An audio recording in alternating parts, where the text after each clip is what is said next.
아직 이 강단이 적응이 잘 안 돼서 갑자기 움직이면 당황스럽습니다. 이게 올라락 내리락 하는 게 처음이어가지고요. 너무 네. 피곤하시죠? 제가 오늘 재미있는 이야기 하나 먼저 해드릴게요. 그리스 신화 이야기를 하나 제가 해드리겠습니다. 우리가 애용하는 로고 커피가 하나 있어요. 한번 사진 한번 보실까요, 여러분? 우리 너무 잘 아는 커피 브랜드죠. 스타벅스라고 하는 브랜드입니다. 이 로고의 기원을 여러분 혹시 아십니까? 아시는 분은 아실 텐데요. 그리스 신화에 나오는 세이렌이라는 그러한 그 모습을 그려낸 로고입니다. 오늘날 우리 사이렌 조심하다 뭐 이렇게 많이 사용하죠. 그 경고의 어원이기도 합니다. 이 세이렌 신화 이야기를 여러분 하나 오늘 제가 들려드릴게요. 트로이 전쟁을 이제 막 마친 오디세우스라는 사람이 있었어요. 그런데 이제 막 전쟁을 마친 오디세우스가 이제 고향으로 가고 싶어 했던 겁니다. 그런데 문제가 있었어요. 그가 고향으로 돌아가는 바닷길에는 세이렌이라는 반은 사람이고 반은 물고기, 신화죠. 예.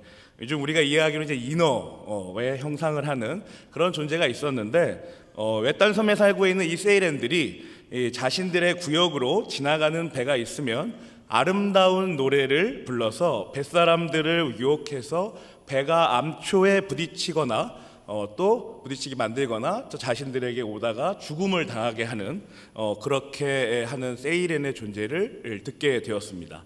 그래서 사람들은 그 바닷길을 전혀 이용하지 않고 다른 바닷길을 우회해서 2배 이상의 시간을 들이고 그렇게 목적지로 간다는 소식을 듣게 된 거예요. 이 사실을 듣게 된 호기심 많은 오디세우스는 그 노랫소리가 얼마나 아름다운지 꼭 들어보고 싶었습니다. 그래서 키르케라는 여인이 나타나서 오디세우스에게 이렇게 조언해 줍니다. 그 노랫소리가 꼭 듣고 싶거든. 그 바닷길을 꼭 그 노랫소리를 들으며 지나가고 싶으면 노를 젓는 사람들의 눈과 귀를 막고, 그리고 너는 손과 발을 그 배의 기둥에 묶어두고 그렇게 노랫소리를 들으면 된다. 이렇게 조언을 해주죠. 이 말을 들은 오디세우스가 그런 방법이 좋은 방법이 있구나. 그래서 그렇게 이제 실행을 합니다. 그래서 이런 사진의 모습이 나와요. 이 동그라미 친 모습이 노를 젓는 사람들이 이제 눈과 귀를 막고 있죠. 그리고 이 오디세우스라는 사람은 자신의 몸, 손과 발을 이제 기둥에 묶어서 세이렌들과 세이렌의 노랫소리를 들으며 그렇게 바닷길을 지나갑니다. 여러분 어떠십니까? 이 신화에 기반해서 우리가 생각해보면 스타벅스를 가는, 그 커피를 마시러 가는 그 내용을 우리가 어떻게 이해할 수 있겠어요? 그 커피를 마시도록 우리를 위한 노래를 스타벅스에서 계속 이렇게 들려주고 있고, 또 좀 더 확장해서 말하면 우리가 손과 발을 묶지 않으면, 그렇게 눈과 귀를 막지 않으면 이겨낼 수 없을 만큼 맛있는 그 커피를 제공하고 있다, 이런 뜻이 되겠죠, 여러분. 어떠십니까, 여러분? 훗날 많은 철학자들이 이 신화를 재해석하면서 자신들의 여러 철학 사상들을 펼쳐 나갑니다. 만연하여 있는 대중문화 속에서 인간은 눈과 귀를 막은 채 열심히 노를 젓는 노예에 불과하다. 그렇게 자신의 의지와 상관없이 자신의 주의를 맴도는 그 문화를 자신의 의지와 상관없이 소비하며 그렇게 맹목적으로 비의지적으로 그렇게 살아간다, 이렇게 이야기하시는 분들도 있고, 또 한편으로는 그 우아하고 아름다운 노래를 듣기 위해서라면, 세상의 문화를 경험하기 위해서라면 자신의 손과 발과 눈과 귀를 막아야 하는 그런 우스꽝스러운 상황을 연출해야 한다. 대중문화는 이렇게 대중을 기만한다, 무시한다, 이제 여러 방식의 해설들을 늘어놓습니다. 저는 오늘 이 그리스 신화를 우리 성도에게 적용해보자 합니다. 우리 성도는 어떻습니까, 여러분? 신앙생활, 자신의 세상에서 쏟아지는 여러 유혹 속에서 우리는 어떻게 신앙을 보존해 나갑니까? 우리도 대중문화에 휩쓸리지 않기 위해서, 세상의 유혹에 미혹되지 않기 위해서 자신의 손과 발을 묶거나 눈과 귀를 닫은 채 오직 성경이라는 기둥에 자신을 굳게 묶어두고 자신의 신앙을 수호하여야 한다라고 생각하고 있습니까? 우리는 세상의 미혹과 유혹으로부터 자유하기 위하여 이 위험한 현대라는 바다를 어떻게 지나가고 있습니까? 오늘 우리는 소위 세속문화라 불리우는 것들, 대중문화라 불리우는 것들을 우리 그리스도인은 어떻게 다루어낼 수 있는지 생각해 보는 시간을 갖고자 합니다. 말씀 속으로 한번 들어가 보시죠. 14절 한번 보세요. 14절 여러분이 한번 읽어 보겠습니다.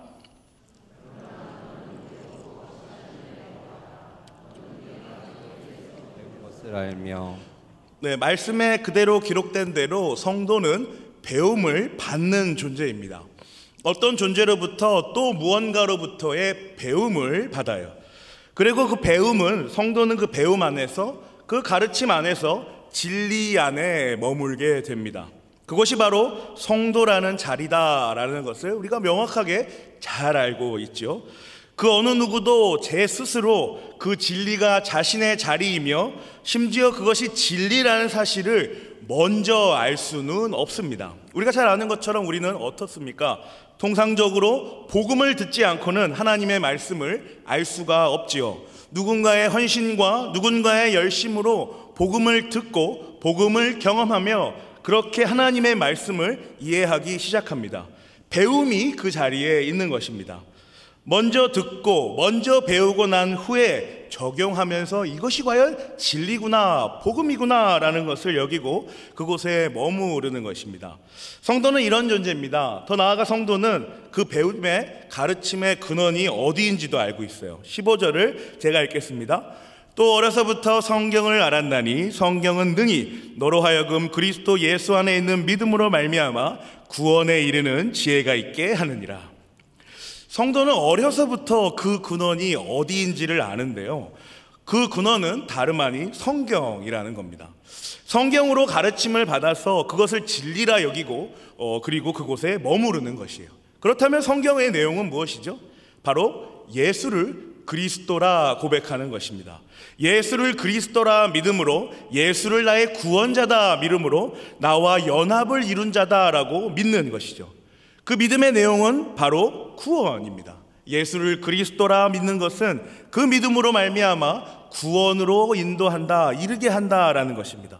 성경은 이것을 가르치는 지혜로 가득 찬 책입니다. 이어서 성경의 내용을 아주 상세하게 설명하고 있는데요. 16절 제가 읽겠습니다. 모든 성경은 하나님의 감동으로 된 것으로 교훈과 책망과 바르게 함과 의로 교육하기에 유익하니. 모든 성경은 하나님의 영감으로 된 것입니다. 여기에 바로 성경의 권위가 있죠. 한낱 글에 불과하고 한낱 두꺼운 책에 불과해 보이는 이 성경이 우리 성도에게 권위를 갖는 까닭은 하나님께서 자신의 영감으로 자신의 영으로 이 책을 작성하게 하셨다는 것, 이 단 하나의 이유 때문입니다. 예수를 그리스도라 믿는 믿음을 가진 자들, 그들에게 다른 지혜가 아니라 구원에 이르게 하는 지혜를 하나님께서 담아 두신 것입니다.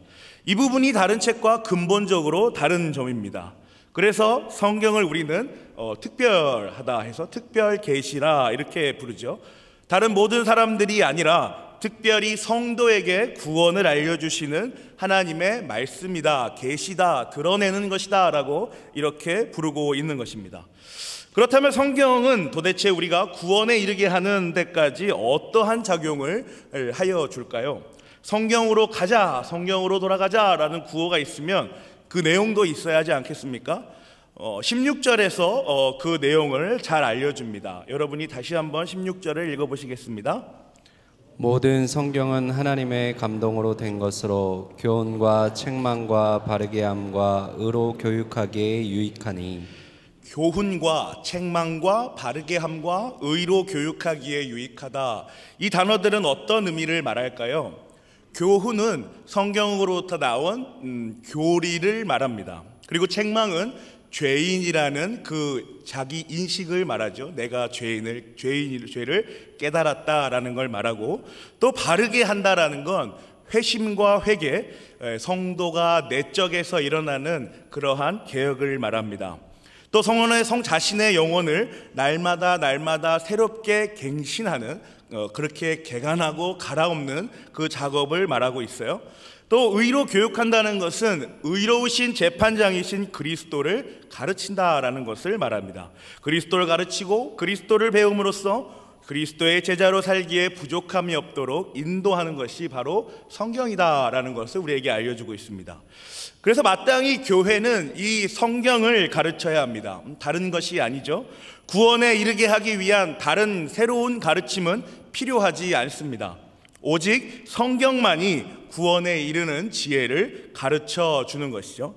성경으로부터의 교리를 알게 하고 자신이 죄인이라는 무능한 존재라는 것을 깨닫게 하고 성경을 묵상하는 자들이 회심하여 자신의 영혼을 날마다 새롭게 하도록 돕는 그러한 내적인 개혁을 돕는, 그래서 결국엔 예수를 그리스도라 고백하고 그 예수 그리스도를 따라 그가 행했던 모든 행적들을 따라 살아내도록 이끄는 것, 그것이 바로 성경이 우리에게 하는 역할이자 기능입니다.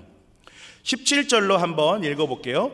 이는 하나님의 사람으로 온전하게 하며 모든 선한 일을 행할 능력을 갖추게 하려 함이라. 이렇게 성도를 이끌어가는 성경은 교리 가운데 죄인을 의인으로 여겨 유능하게 만들어 줍니다.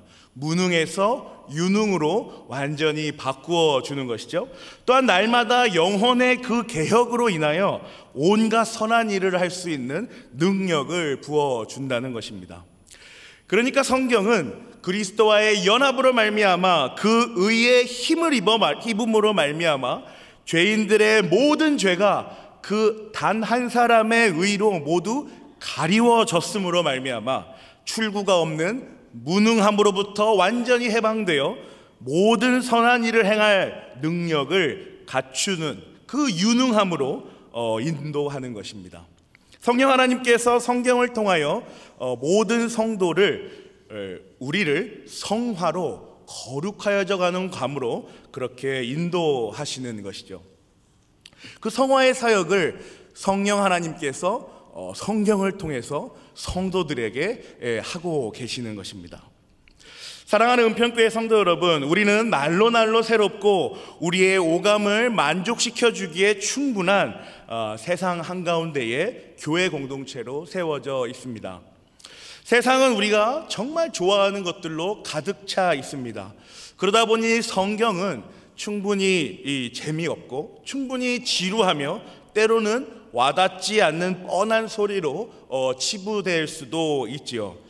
성도는 세상 속에서 어떻게 성경을 가지고 살아야 합니까? 이 옛날 이야기들을, 이 옛날 이 사건들을 어떻게 다루어내며 살 수 있는 것이죠?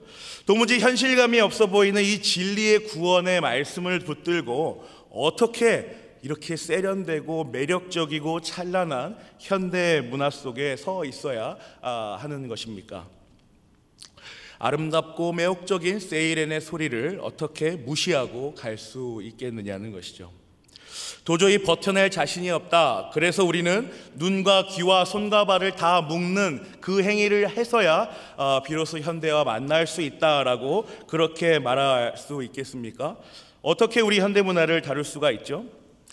전도사 시절 때 노예 목사님께서 우리 전도사님들에게 이렇게 물으셨어요. 전도사님들을 이렇게 다 모으시고 전도사님들 어떻게 신앙생활 하십니까? 여러분의 영혼은 어떻게 다루고 계십니까? 이렇게 이제 물어보신 적이 있어요. 그러자 우리 한 전도사님이 이렇게 당당하게 말했습니다. 기숙사에서 주로 성경을 묵상하고 지금 사귀는 친구와 결혼을 할 텐데 TV 두지 않고 휴대폰은 어떤 상자에 넣어서 관리하기로 했습니다. 이렇게 일체 목회에 방해되는 일은 하지 않으려고 합니다. 이렇게 말했던 기억이 있습니다.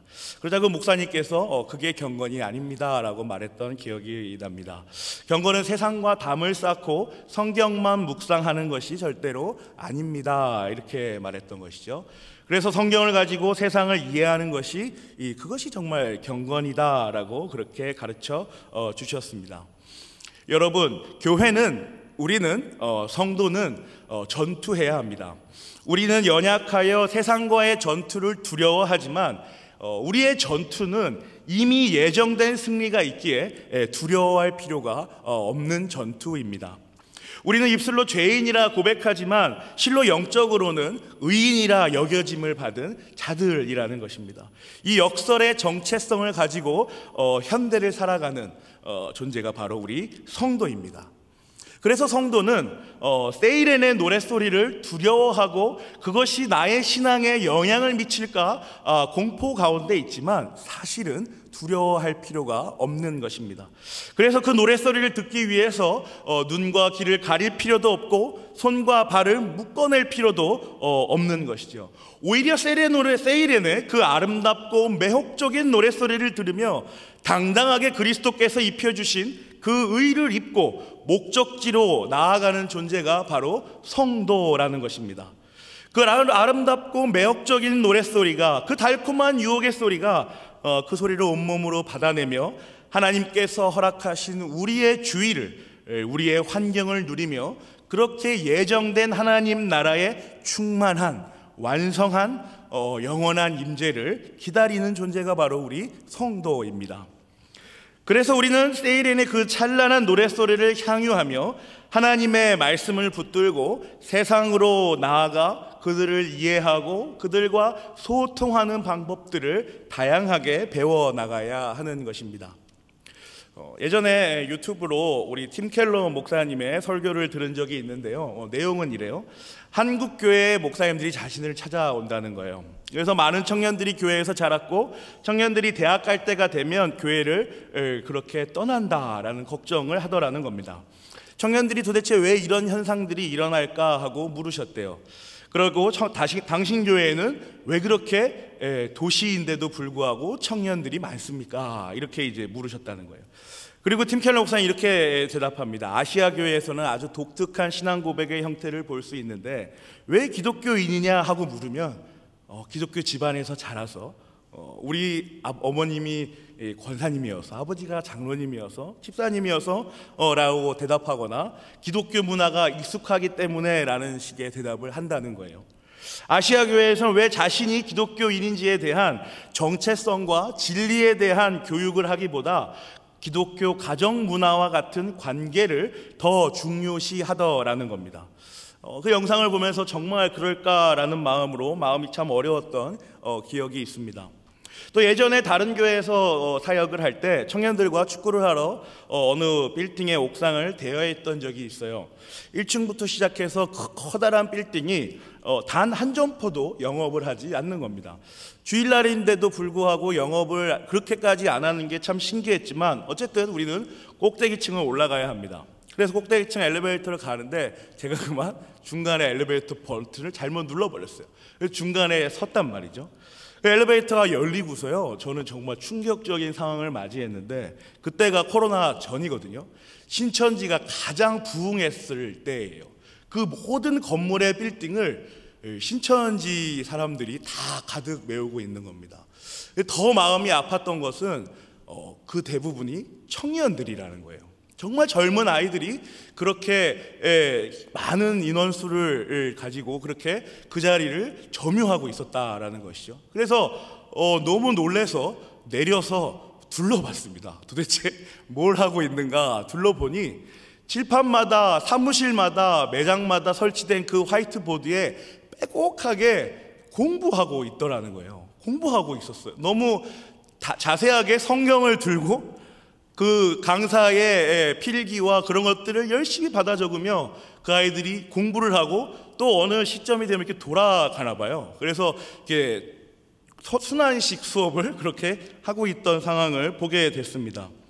거기서 왜곡된 진리를 차기적으로 학습하고 배우며 이것이 과연 성경이 말하는 것이구나라는 것을 확신하고 그렇게 신앙생활을 배워나가고 있었던 것입니다. 너무 마음이 아팠습니다. 사랑하는 은평교회 성도 여러분, 우리는 어쩌면 교회가 성경을 가르쳐 주기보다 좀 더 아이들에게 맞는 좀 더 현대적인 어떤 것을 해주기를 기다리고 있지는 않습니까? 물론 교회가 성도들의 삶과 그러한 현실을 외면한 채 그저 추상적인 성경의 교리만을 붙들고 있는 것도 참 안타까운 일입니다만은 우리가 교회가 경경과 교리를 가르치는 기관임을 우선적으로 알아야 한다는 것입니다.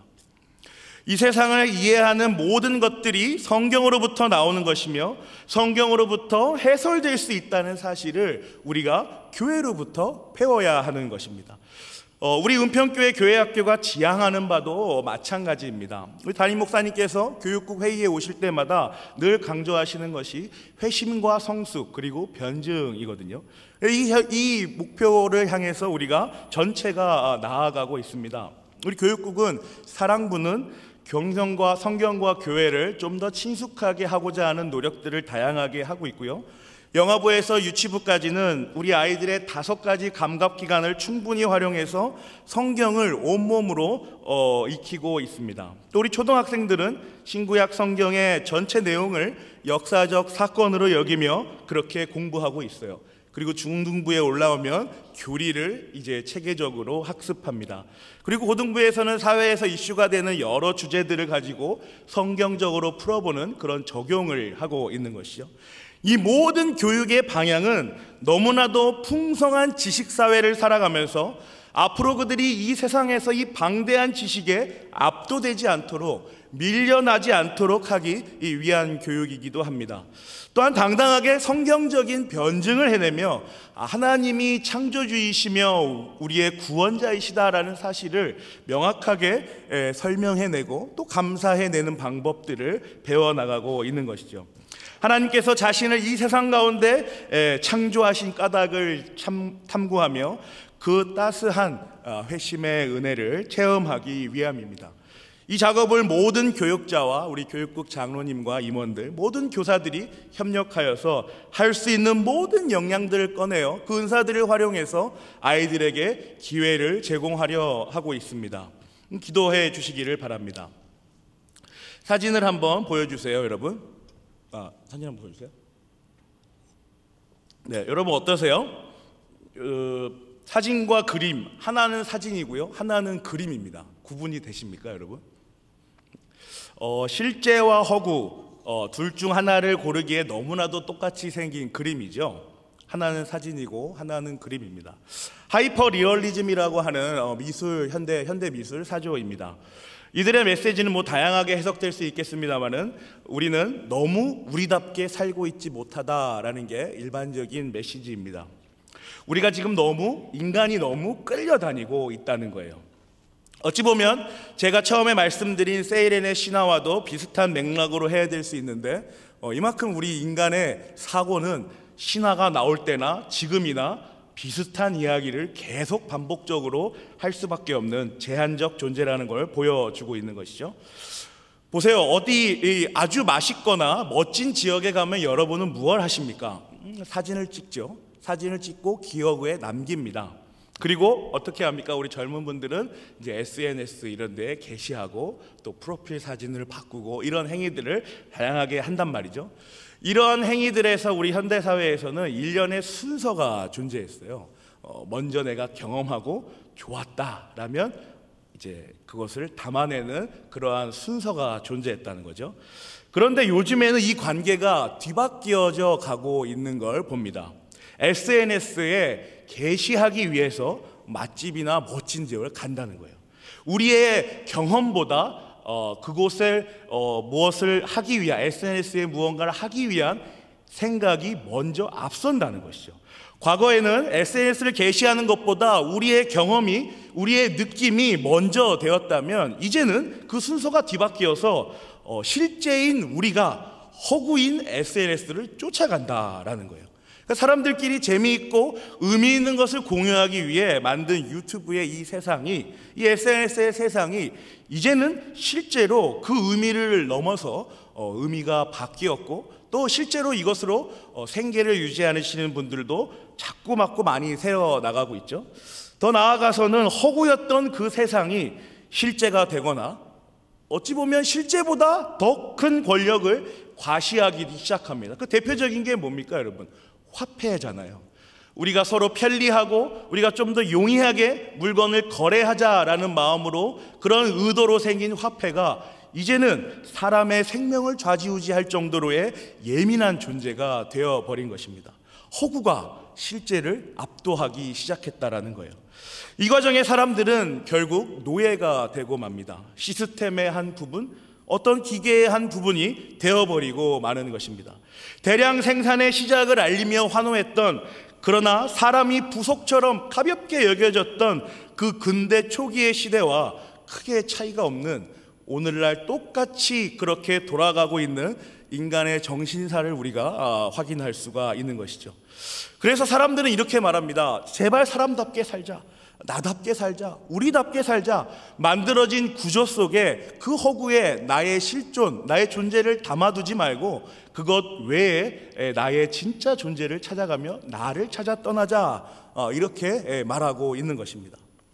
어떠십니까 여러분? 우리 성도는 어떻게 말할 수 있을까요? 나는 죽고 십자가가 사는 것인데 어떻게 나답게 사는 것이 가능하겠냐? 큰일 나는 것 아니냐? 이런 생각을 할 수도 있지 않겠습니까? 그런데 아닙니다. 우리가 그리스도 앞에 죽고 순종하는 까닭이 무엇입니까 여러분? 우리가 왜 나를 내려놓고 나를 그리스도의 도 앞에 엎드리려고 합니까? 내가 살기 위해서잖아요. 나를 구원하시기로 영원전 작정하신 하나님께서 나를 살리려 하신다는 그 놀라운 복음이 나에게 전달되었고, 내가 그것을 들었고, 내가 그것을 회심하였고, 이 사실을 그대로 온전히 받아 의롭다 여김을 받았으며 내가 거룩하여져 가는 그 성화에 있다. 마침내 나는 영화로 들어갈 것이다 라는 그 삶의 생명에 대한 우리의 마음이 있는 것 아닙니까? 우리가 고백하는 믿음이 이 믿음이 아닙니까? 하나님께서 영원전 작정하신 자들에게 값없이 은혜로 베풀어 주신 선물이 이 믿음의 고백이 아니냐라는 것이죠. 나를 사랑하고 나를 특별하게, 아주 특별한 존재다라고 말하고 있는 거예요. 우리 찬양도 있지 않습니까? 당신은 사랑받기 위해 태어난 사람. 이게 다 그런 맥락 아니겠어요? 12세기 중세 신학자 버나드 클레르보라는 사람은 사람의 사랑에 대해서 이렇게 말합니다. 한번 화면을 보여주세요.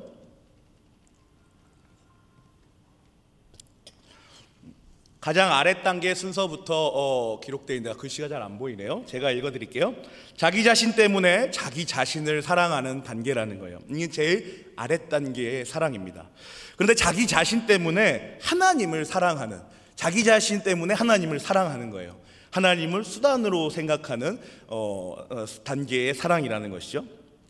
그리고 하나님 때문에 하나님을 사랑하는 것, 이것은 필연적인 관계라는 겁니다. 그런데 하나님 때문에 마지막 가장 고상한 단계가 자기 자신을 사랑하는 단계예요. 하나님 때문에 자기 자신을 사랑한다는 건 뭐냐면 자기 자신이, 자기 자신의 본질이, 자기 자신의 근본이 하나님의 형상이라는 것을 알고 그 원체 본질인 하나님을 쫓아 간다라는 거예요. 자신의 존재 목적을 하나님에게서 찾는 것이죠. 자신이 하나님의 형상으로 창조되었다는 사실을 알고 있고 그 원래의 모습이 하나님이라는 것을 알면서 가장 하나님과 닮아지고자 애를 쓰는 것이 가장 인간이 할 수 있는 고상한 사랑이라는 겁니다. 그래서 이분들은 자기 부인을 어떻게 설명하냐면요, 자기를 내려놓거나 자기를 죽이는 것이다 이렇게 설명하지 않아요. 이 당시에 이분들은 자기 자신을 하나님으로 가득 채우는 것을 자기 부인이라고 표현합니다. 이것이 선한 능력이고 이것이 성화다라고 이야기하는 것이죠. 사랑하는 은평교회 성도 여러분, 어떻습니까? 현대 철학과 사조들, 우리가 고백하는 신앙과 만날 수 있는 부분은 전혀 없어 보이십니까? 하나님께서 창조하신 이 하나의 세계 가운데 퍼져 있는 이 복잡 다양하게 널브러져 있는 지식들을 우리가 성경적으로 담아내며 그들을 받아줄 수는 없을까요, 여러분? 그들에게 창조주 하나님을 설명하여 줄 수는 없을까요? 하나님께서 주신 자유와 풍성함을 누리며 그 감사함으로 그들에게 너희들의 그런 생각, 우리가 어느 정도, 이 정도 인문학적으로 우리가 받아들여 줄 수 있다, 이렇게 말해 줄 수 있지 않을까요? 그리고 여기에 너희들의 이야기를 훨씬 뛰어넘는 아주 놀라운 신비한 거대한 진리가 있는데 한번 같이 공부해보자, 한번 들어보지 않을래라고 말해줄 수 있지 않겠습니까? 그렇게나 성경을 공부하고 싶어서, 진리를 알고 싶어서 이단인지 아닌지 긴가민가한 상태로 쫓아가서 그들의 왜곡된 진리로 매료된 그 우리 다음 세대들, 우리가 다시 데려올 수 있지 않겠습니까? 하나님과 멀어지고자 안간힘을 쓰고 있는 세상을 성경으로 담아내며 그들에게 복음을 전할 줄 아는 그 귀하고도 선한 능력을 갖추어 나가는 우리 은평교회가 되기를 그리스도의 이름으로 기도합니다. 마지막으로 이사야서 61장을 한번 읽어보실 텐데요. 여러분이 한번 읽어보시겠습니다. 주 여호와의 영이 내게 내리셨으니 이는 여호와께서 내게 기름을 부으사 가난한 자에게 아름다운 소식을 전하게 하려 하심이라. 나를 보내사 마음이 상한 자를 고치며 포로된 자에게 자유를, 갇힌 자에게 노임을 선포하며. 네, 여호와의 은혜와 해와 우리 하나님의 보복의 날을 선포하여 모든 슬픈 자를 위로하되. 3절 다 같이 읽으시겠습니다. 무릇 시온에서 슬퍼하는 자에게 화관을 주어 그 죄를 대신하며 기쁨의 기름으로 그 슬픔을 대신하며 찬송의 옷으로 그 근심을 대신하고 그들이 의의 나무 곧 여호와께서 심으신 영광을 나타낼 자라 일컬음을 받게 하려 하심이라. 이것이 바로 우리의 자유이며 풍성함이며 담대함입니다. 이사야 말씀을 풀어서 설명해 드리면 이렇습니다. 하나하나 1절부터 따라서 한번 살펴보시죠. 성령 하나님의 역사하심으로 영원전 택함을 받은 우리가 기름 부음을 받았습니다. 그래서 가난한 사람, 온순한 사람, 하나님께서 마음을 부드럽게 하신 사람들에게 복음이 전하여집니다. 그 복음을 받은 사람이 세상으로 나가요. 그래서 마음이 부러진 사람, 상한 그 영혼의 상처를 붕대로 기쁘게 감아줍니다. 그리고 그들의 삶을 위로하여 주지요. 그 왜곡된 진리를 바르게 고쳐줍니다. 교훈하여 주는 거예요. 죄에 매인 자에게 자유와 해방을, 자신의 사고와 생각에 갇혀있는 자들에게 놓아줌을 선포하여 줍니다. 하나님의 날이 선포되고 하나님의 심판이 날이 선포되어 슬픔 가운데 두려움 가운데 있는 자들을 위로하여 줍니다. 이것이 우리의 유일한 위로이며 유일한 소망입니다. 그리고 이보다 더 적극적으로 우리를 그렇게 만들어 가시는데요, 모든 보편교회로부터 죄인임에 고백하는 사람들에게 화관을 주고 기쁨의 기름을 부어주십니다. 그 죄인들이 기쁘게 찬송하게 하시는 것입니다. 그리스도와 연합된 그들을 하나님께서 구원하시기로 작정하신 그들에게 전적으로 타락하여 일그러진 하나님의 형상을 회복하게 해주십니다. 그 은혜의 영광을 영원토록 지속하게 하시는 것입니다. 이 사실을 고백하며 우리는 현대라는 망망대해를 눈과 귀를 활짝 열고 손과 발을 자유롭게 움직이며 당당하게 건너갈 수 있는 것입니다. 하나님께서 허락하시고 사용하시는 이 현대를 마음껏 누리며 감사함으로 그 은혜의 영광을 찬송하는 것이죠. 바라기는 저와 여러분이 교회로부터 학습된 성경과 교리를 충만하게 알아서 세상에 나아가 이 복된 은혜의 말씀을 마음껏 선포하며 그들과 소통하며 그들을 품어내며 그들에게 담대한 그리스도인이시기를 그리스도의 이름으로 기도합니다. 기도하겠습니다. 하나님 감사합니다. 하나님께서 저희들에게 이 세상을 살게 하실 때에 그대로 놔두지 않으시고 성경을 허락하셨으며 성경을 배우고 복음을 선포받을 수 있는 교회로 세우셨습니다. 하나님께서 저희들 하나하나의 삶들을 주관하여 주시고 저희의 삶의 구원의 기쁨과 구원의 능력을 잘 이용하며 활용하며 그렇게 나아갈 수 있도록 인도하여 주시옵소서. 특별히 성령 하나님께서 인도하시는 성경을 통하여 거룩하게 하여져가는 그 선한 능력을 우리 모든 성도가 세상을 향하여 선포하게 하시고 그 세상과 소통하며 세상을 어루만져주며 세상을 위로하여 주며 그 세상을 담아내는 그 풍성한 삶의 흔적들을 저희가 남길 수 있도록 주여 인도하여 주시옵소서. 감사합니다. 예수님의 이름으로 기도합니다. 아멘.